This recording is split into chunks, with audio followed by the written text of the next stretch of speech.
오늘은 로마서 14장을 공부하겠습니다. 로마서 14장 13절부터 23절까지 있는 말씀을 가지고 오늘은 함께 은혜를 나누고자 합니다. 우선 말씀을 한번 읽어드리겠습니다. 우리가 로마서 14장을 펴서 함께 읽으면 좋겠습니다. 오늘은 이 말씀을 화면에 띄울 수가 없습니다. 그러니까 성도 여러분께서 말씀을 다 펴셔서, 성경을 펴셔서 저와 함께 읽어보도록 그렇게 하시겠습니다. 로마서 14장 13절부터 있는 말씀입니다. 그런즉 우리가 다시는 서로 비판하지 말고 도리어 부딪힐 것이나 거칠 것을 형제 앞에 두지 아니하도록 주의하라. 내가 주 예수 안에서 알고 확신하노니 무엇이든지 서로 속된 것이 없으되 다만 속되게 여기는 그 사람에게는 속되니라. 만일 음식으로 말미암아 내 형제가 근심하게 되면 이는 내가 사랑으로 행하지 아니함이라. 그리스도께서 대신하여 죽으신 형제를 내 음식으로 망하게 하지 말라. 그러므로 너희의 선한 것이 비방을 받지 않게 하라. 하나님의 나라는 먹는 것과 마시는 것이 아니요 오직 성령 안에 있는 의와 평강과 희락이라. 이로써 그리스도를 섬기는 자는 하나님을 기쁘시게 하며 사람에게도 칭찬을 받느니라. 그러므로 우리가 화평의 일과 서로 덕을 세우는 일을 힘쓰나니 음식으로 말미암아 하나님의 사업을 무너지게 하지 말라. 만물이 다 깨끗하게 거리낌으로 먹는 사람에게는 악한 것이라. 고기도 먹지 아니하고 포도주도 마시지 아니하고 무엇이든지 내 형제로 거리끼게 하는 일을 아니함이 아름다우니라. 내게 있는 믿음을 하나님 앞에서 스스로 가지고 있으라. 자기가 옳다 하는 바로 자기를 정죄하지 아니하는 자는 복이 있도다. 의심하고 먹는 자는 정죄되었나니 이는 믿음을 따라 하지 아니했기 때문이라. 믿음을 따라 하지 아니하는 것은 다 죄니라. 네. 로마서 14장 13절부터 마지막 절까지 우리 함께 읽었습니다. 저는 오늘 이 말씀을 묵상하면서 세우는 자라는 그런 제목을 붙여봤습니다. 말씀을 보면 성경 가운데 세우는 자가 있는가 하면 허는 자가 있습니다. 그래서 담을 허는 자, 또 포도밭을 허는 자, 뭐 이런 말들이 있고, 그러나 오늘 사도 바울은 이 로마서에서 우리들에게 세우라 이렇게 말씀하십니다. 우리나라 사람들이 좀 큰 것을 좋아하죠. 그래서 한국 최대의 설비 뭐 이런 표현들, 아니면 아시아 최대 규모, 아니면 세계 최대 공장 뭐 이런 표현들을 많이 합니다. 그래서 우리 민족이 큰 것을 좋아하는 것 같습니다. 그래서 우리나라 이름도 대한민국 아닙니까? 또 학교도 대학교, 또 뭐 대학원 이렇습니다. 또 외교관을 가리켜서 대사라고 그렇게 표현하죠. 길도 큰 길이 많습니다. 강남대로, 뭐 광화문대로, 다리도 한남대교, 영동대교, 뭐 이렇게 대자 붙이기를 참 좋아합니다. 제가 한국에서 보니까 우리나라 사람들은 술도 대포라고 그러더라고요. 그것도 모자라서 왕대포 뭐 이렇게 써붙여 놓는 것들을 제가 보았습니다. 그런데 우리나라 사람들이 반면에 이 작은 것들은 좀 경시하는 경향이 있습니다. 사소한 것은 천시하는 경향이 있습니다. 그래서 뭐 소인배라는 둥, 소심하다는 둥, 뭐 이게 사람이 잘다는 둥, 좀스럽다는 둥, 뭐 이런 표현들을 많이 쓰는데, 우리 하나님의 나라는 이 작은 것에서부터 시작되어지고 작은 것에서부터 세워진다고 하는 것을 우리는 말씀 속에서 볼 수 있습니다. 오늘 이 로마서 14장에 있는 이 말씀은 하나님의 일을 어떻게 세워나갈까, 구원받은 하나님의 자녀들이 어떻게 하나님의 일을 세워나갈 수 있을까, 그 내용을 우리들에게 일러주고 있습니다. 13절에서 보았듯이 우리가 다시는 서로 비판하지 말고 도리어 부딪힐 것이나 거칠 것을 형제 앞에 두지 말라라고 이렇게 우리들에게 말씀해 주고 있습니다. 이 말씀은 다른 말로 표현하면 형제들을 서로 세워주라고 하는 그런 말씀입니다. 우리의 믿음의 공동체인 교회를 서로 세우라고 하는 그런 말씀입니다. 그러기 위해서는 우리 각자가 아름답게 세워진다면 우리의 믿음의 공동체인 교회가 아름답게 세워질 수 있다라고 하는 그러한 말씀을 하고 있습니다. 그러기 위해서는 우리가 서로 판단하지 말고 서로가 서로를 있는 그대로 인정하고 세워주라고 하는 말씀입니다. 오늘 이 13절에서 말씀하시는 부딪힐 것이나, 이것은 이런 말씀입니다. 내가 의도하지 않았는데 형제들이 그것에 의해서 부딪혀 넘어지는 것을 말합니다. 또 거칠 것이라고 이 말씀하셨는데, 이 거칠 것은 의도적으로 형제에게 장애가 되는 그러한 것을 일컫는 말씀입니다. 우리가 살다 보면, 또 함께 믿음 생활하다 보면 어떤 경우에는 제가 의도해서 상대에게 이렇게 거칠 것이 되는가 하면, 또 어떤 경우에는 내가 의도하지 않았지만은 상대가 부딪히는 것이 되는 경우도 있습니다.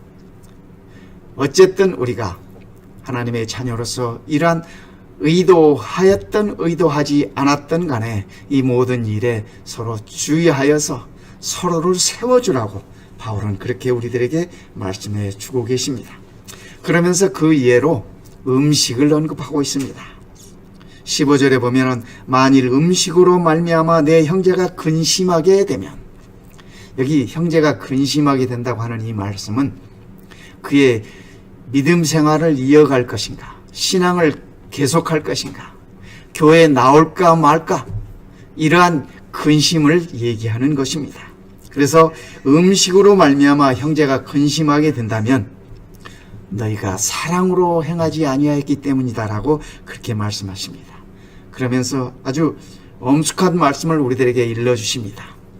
그리스도께서, 예수님께서 대신하여 죽으신 형제를 너희의 음식으로 망하게 하지 말아라 라는 말씀을 주셨습니다.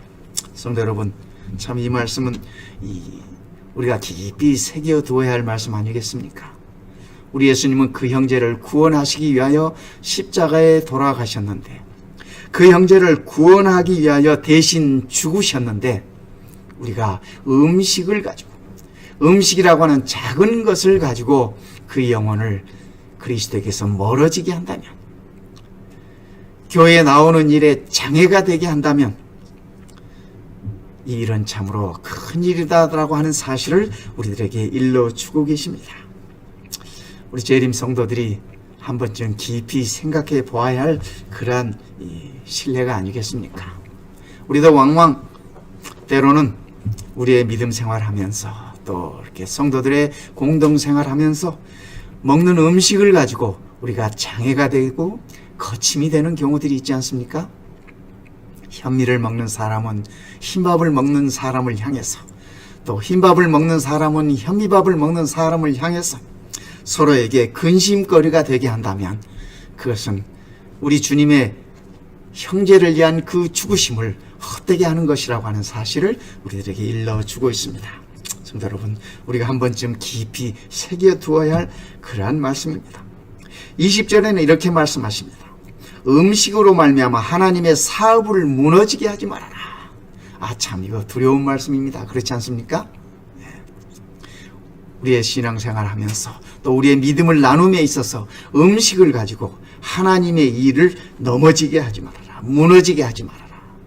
우리는 하나님의 일을, 하나님의 사업을 세우는 자들입니다. 그래서 우리가 하나님의 사업을 세워가야지 하나님의 사업을 무너지게 해서는 되지 않을 것입니다. 음식은 하나의 예로 든 것입니다. 때로는 우리의 언어를 통해서, 때로는 우리의 생활을 통해서, 우리의 사는 모습을 통해서 무엇이 되었든지 간에 우리는 하나님의 사업을 무너지게 해서는 결코 안 되는 것입니다. 오늘 이 말씀을 우리가 공부하면서 우리가 한 가지 명심하십시다. 우리가 무엇이 되었든지 간에 우리의 행동이든지 우리의 말이든지 음식이든지 무엇이 되었든지 간에 그것을 가지고 하나님의 사업을 무너지게 하지 말라고 하는 하나님의 가르침입니다. 이 말씀을 우리가 꼭 명심하면 좋겠습니다. 21절에는 이렇게 말씀하십니다.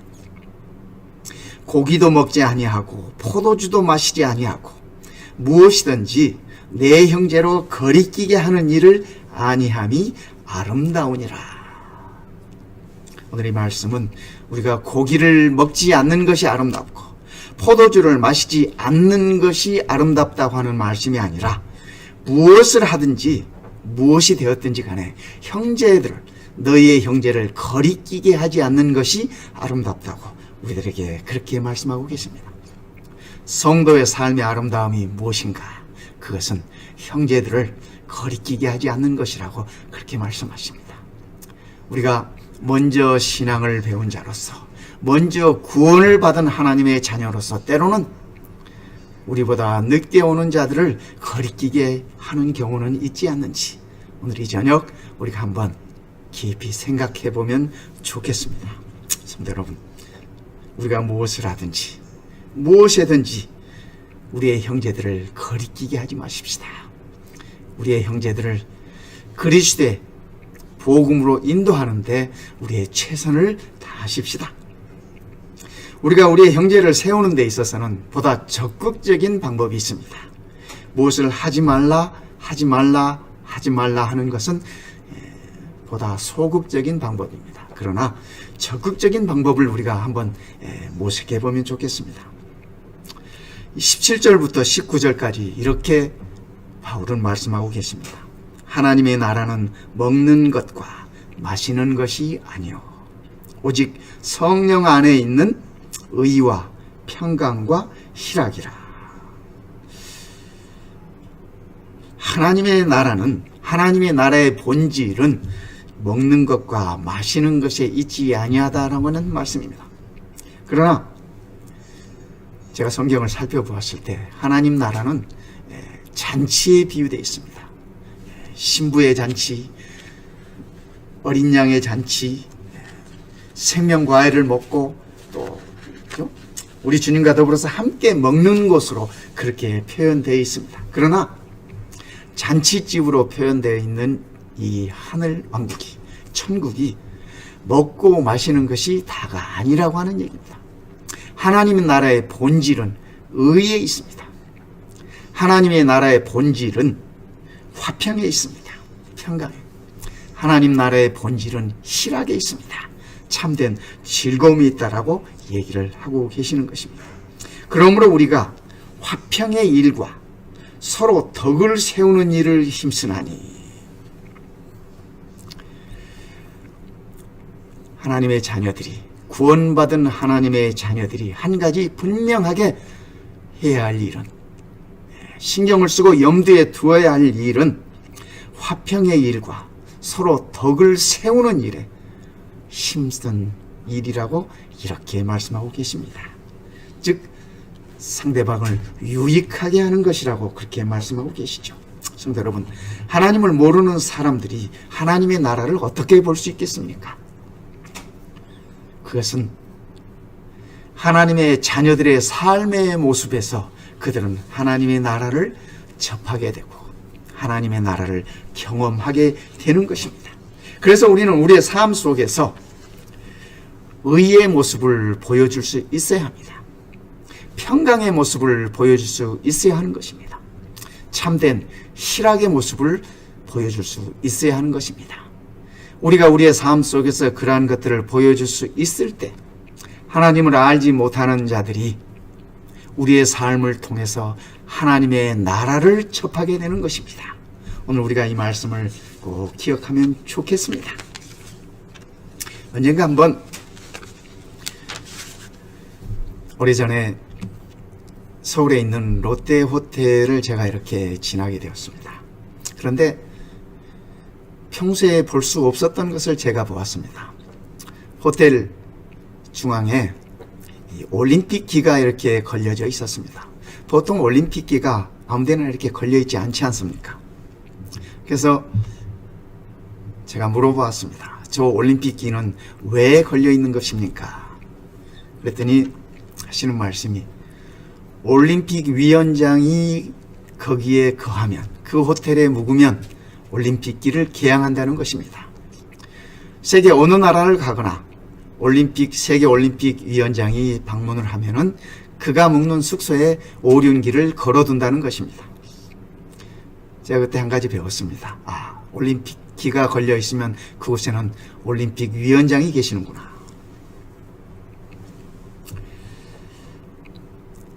성도 여러분, 우리의 삶의 현장에 의의 깃발이 휘날리고 있는지 우리가 한번 생각해 보십시다. 나의 삶의 현장에 기쁨의 깃발이 휘날리고 있는지, 우리의 삶의 현장에 평강의 깃발이 휘날리고 있는지, 사람들이 그 깃발을 보면은 하나님의 나라를 접하게 될 것입니다. 우리가 잘 아는, 여러분들이 가끔 우리가 이렇게 부르기도 하고 자주 보기도 하지 않습니까? 이 미국의 국가 말입니다. 별빛 찬란한 깃발이라고 하는 제목을 가진 이 미국의 이 국가입니다. The Star Spangled Banner라고 하는 이 노래죠. 우리가 가끔 무슨 큰 행사나 독립기념일이나 뭐 이런 때 듣게 되는 그러한 노래입니다. 그런데 그 노랫말은 이 변호사인 프란시스 스캇 키라는 분이, 그분이 이 노랫말을 적었습니다. 그가 그 노랫말을 적었던 상황은 이렇습니다. 미국이 한참 그 영국과 이렇게 전쟁을 하고 있을 때, 독립전쟁을 하고 있을 때, 영국 군함에 억류되어 있던 의사 빈즈를 구출하려고 이 프란시스 키가 여러 가지 노력을 했습니다. 그래서 교섭부라고 해서 적군의 함정에 가서 빈즈를 인수받게 되어 있었습니다. 그래서 그 함정에 올라서 빈즈를 인수받으려고 하는데, 그 함정에서 하는 얘기가 볼티모어에 있는 맥케니 요소에 대한 함포 사격이 곧 시작되므로 새벽까지 기다리라는 것입니다. 그래서 이 키는 그 영국군의 함정에서 새벽까지 기다릴 수밖에 없었습니다. 밤새도록 적군의 함정에서 그의 마을, 그의 친구들이 포격당하는 모습을 구경할 수밖에 없었습니다. 분노와 눈물로 지진 긴 밤이었습니다. 그러나 새벽이 밝았을 때 그의 눈은 희망으로 가득 찼습니다. 여전히 그 맥케니 요새 위에 미국을 상징하는 성조기가 휘날리고 있었던 것입니다. 그때 그는 그의 가슴에 떠오르는 영감을 주머니에 있던 봉투를 꺼내 적으면서 우리가 부르는 별빛 찬란한 깃발이라고 하는 그 노랫말을 적기 시작했습니다. 새벽빛을 뚫고 그대는 보는가, 그토록 자랑스럽던 여명 속의 깃발, 사나운 싸움을 헤치고 드러났던 넓은 줄무늬와 빛나는 별들, 요새 위에 힘차게 나부끼었지. 포화는 하늘을 붉게 물들였는데 우리의 깃발은 여전히 그 자리에 밤을 새워 우뚝 솟아 있었구나. 별빛 찬란한 깃발은 지금도 나부낀다. 저 자유의 땅에, 저 굳센 고향에. 이 노랫말이 미국 국가의 내용입니다. 성도 여러분, 오늘 우리가 우리의 삶에서 의의 깃발이 휘날려야 되겠습니다. 우리의 삶의 현장에서 기쁨의 깃발이 휘날려야 되겠습니다. 우리의 삶의 현장에서 평강의 깃발이 휘날려야 되겠습니다. 그럴 때 사람들은 하나님의 왕국을 보게 될 것입니다. 구원받은 우리들의 삶의 현장에서 하나님의 왕국을 볼 수 있도록 우리가 그렇게 깃발을 휘날려야 되지 않겠습니까? 사도 바울은 이러한 삶이 믿음을 따라 사는 삶이라고 그렇게 표현하고 있습니다. 한 번은 예수님께서 5,000명을 먹이시고 생명의 떡에 관한 말씀을 하실 때 예수님 주변에 있던 자들은 어떻게 하여야 하나님의 일을 할 수 있느냐고 질문했습니다. 그때 예수님은 대답하셨습니다. 하나님의 보내신 자를 믿는 것이 하나님의 일이니라, 이렇게 대답하셨습니다. 성도 여러분, 우리가 날마다 매일매일 일상 가운데서 어떠한 상황에서라도 믿음으로 사는 것이 하나님의 일을 하는 것임을 기억하시기 바랍니다. 오늘 말씀 가운데 로마서 14장 22절에 이렇게 말씀하십니다. 너희에게 있는 믿음을 하나님 앞에서 스스로 가지고 있어라. 자기가 옳다 하는 바로 자기를 정죄하지 않은 자는 복이 있도다. 의심하고 먹는 자는 정죄되었나니 이는 믿음을 따라 아니하였기 때문이라. 믿음을 따라 하지 아니하는 것은 다 죄니라. 우리가 우리를 가리켜서 스스로 그리스도인이라고 하지 않습니까? 크리스찬이라고 부르지 않습니까? 이 크리스찬이라는 말 속에는 그리스도가 포함되어 있습니다.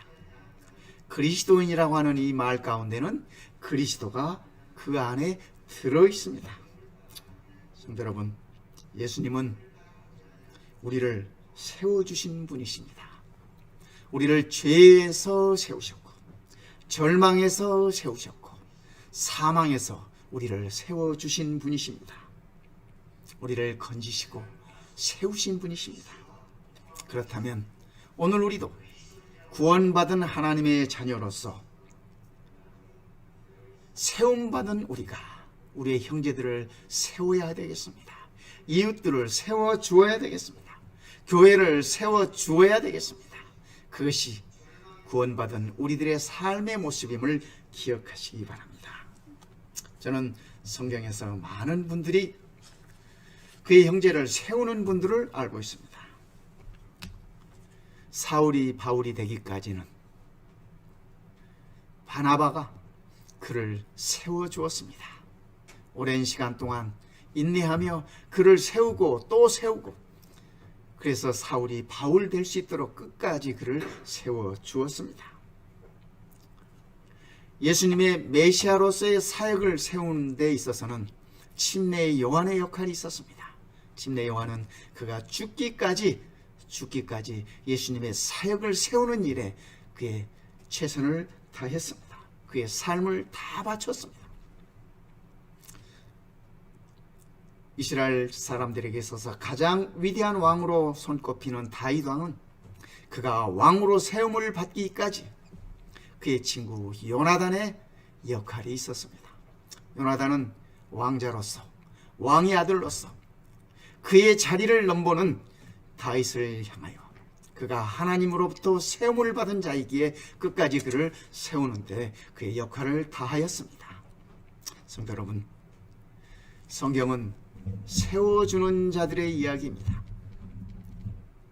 그러기에 오늘 우리도 말씀 따라 우리의 형제를 세우는 자가 되어야 할 것입니다. 가을이 되면 우리가 꼭 한 번씩 부르는 노래가 있죠. 기러기 우러에는 하늘 구말리, 바람이 선을 불어 가을이 깊었네. 아, 너도 가고 나도 가야지. 성도님들 이 노래 잘 아시죠? 시인 박머벌의 시를 노래로 옮긴 것입니다. 이 노래의 제목이 이별의 노래예요. 이별의. 시인 박목월 씨가 이 시를 지을 때 그는 서울대학교 교수로 있었습니다. 그의 나이 40이 되어갈 무렵에 한국 전쟁이 나고 전쟁을 피해서 대구로 피난을 가고 그 피난처에서 한 학생을 만납니다. 아가씨를 만납니다. 시를 사랑하는 한 아가씨를 만납니다. 그런데 전쟁이 끝나고 서울로 복귀를 하고 대학에서 다시 그 여학생을 만납니다. 그런데 이때 이 시인 박목월은 사랑하는 아내가 있었습니다. 또 자녀들이 있었습니다. 사랑에 빠져 어느 날 학교에서 그가 사라졌습니다. 나중에 시간이 많이 흐른 다음에 그가 그 학생과 더불어서 제주도에서 살고 있다는 소식이 전해졌습니다. 그의 부인 유익순 씨는 어느 날 제주도를 찾아갑니다. 겨울이기 때문에 눈이 휘날리는 그러한 초겨울이기 때문에 두 사람을 위한 겨울 한복을 한 벌씩 만들고 봉투에는 생활비를 좀 담아서 그가 제주도를 찾아갑니다. 제주도를 가보니 두 사람의 사는 모습이 말이 아니었습니다.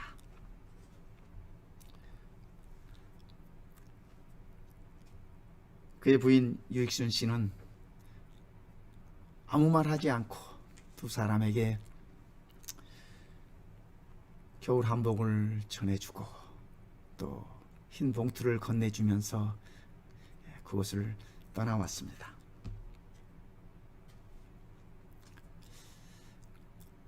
보통 사람이 할 수 없는 그러한 행동입니다.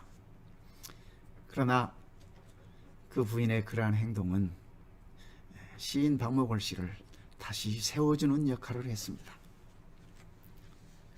정신을 차리고 이제는 이 일을 정리해야 되겠구나, 청산해야 되겠구나 하는 그러한 생각을 했습니다. 물론 함께 살았던 그 H양도 서로가 정리하기로 그렇게 했습니다. 그래서 그곳을 떠나오면서 제주도를 떠나오면서 그 H양에게 시 한 편을 남겨주었습니다. 그 시가 바로 이 기러기 우러에는 하늘 구만리 이 시입니다. 그곳에서 돌아와서 시인 박목월은 그가 근무하던 서울대학으로는 돌아가지 못했지만은 그러나 문과를 다시 설립하고 다시 교육을 하려고 하는 한양대학에서 그를 불러서 그가 교수로서의 그의 삶을 다시 세울 수 있었습니다. 그래서 그가 1978년 세상을 뜰 때까지 그가 그의 자리에 바로 설 수 있었습니다. 그의 부인 유익순 여사는 남편을 세워주는 아름다운 여인이었습니다. 나중에 그의 아들 박목월 씨의 아들 박동규 씨는 아버지에 관해서 또 어머니에 관해서 이야기를 하면서 어머니의 아름다운 모습을 그렇게 전하고 있습니다.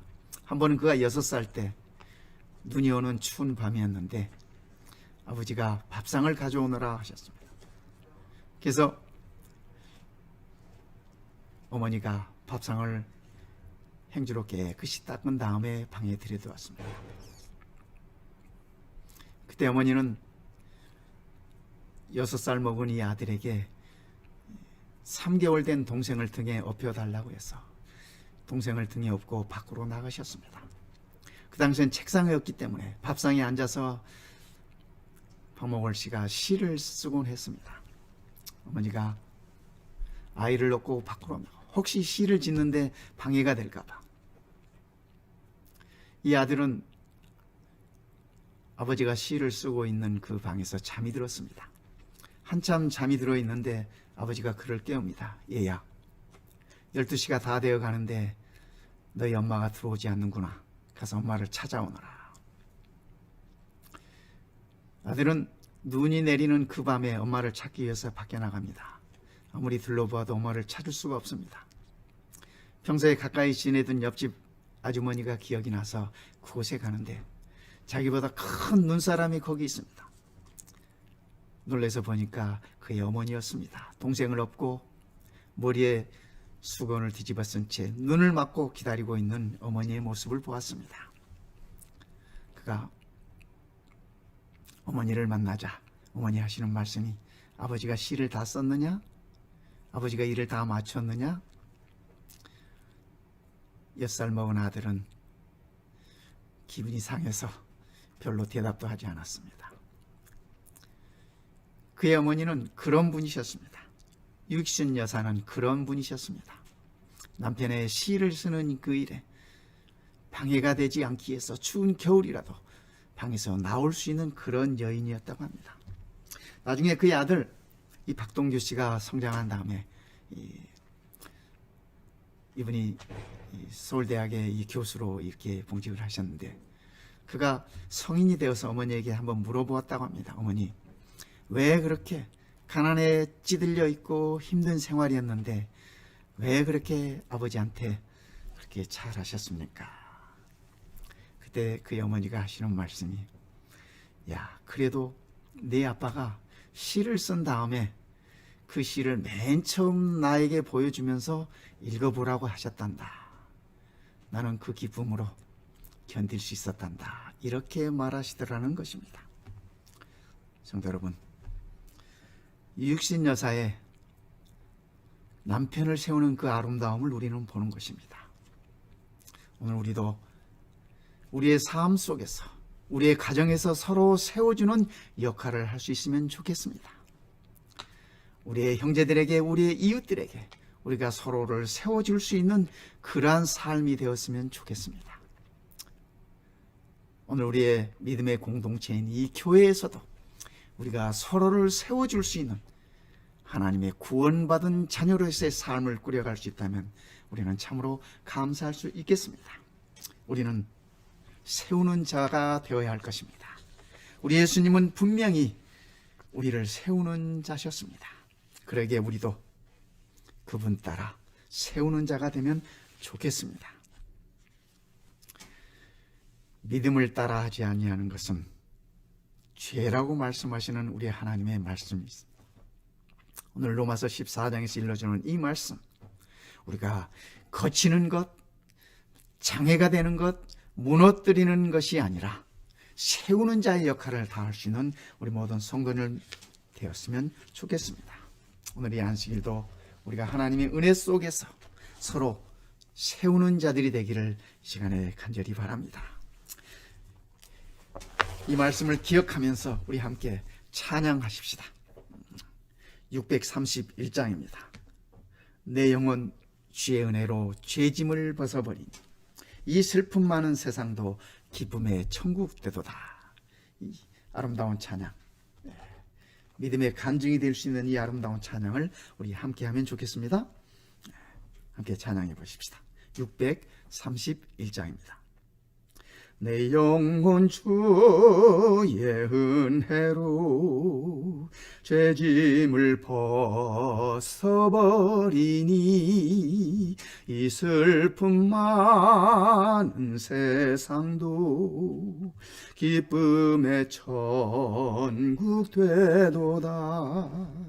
오 할렐루야 나의 주, 내 지은 죄를 사하고 또 나와 함께 계시니 기쁨의 천국 되도다. 주 얼굴 뵙기 전에는 참 멀어 뵈던 천국이 내 맘에 주님 모시니 날마다 더욱 가깝네. 오 할렐루야 나의 주, 내 지은 죄를 사하고 또 나와 함께 계시니 기쁨의 천국 되도다.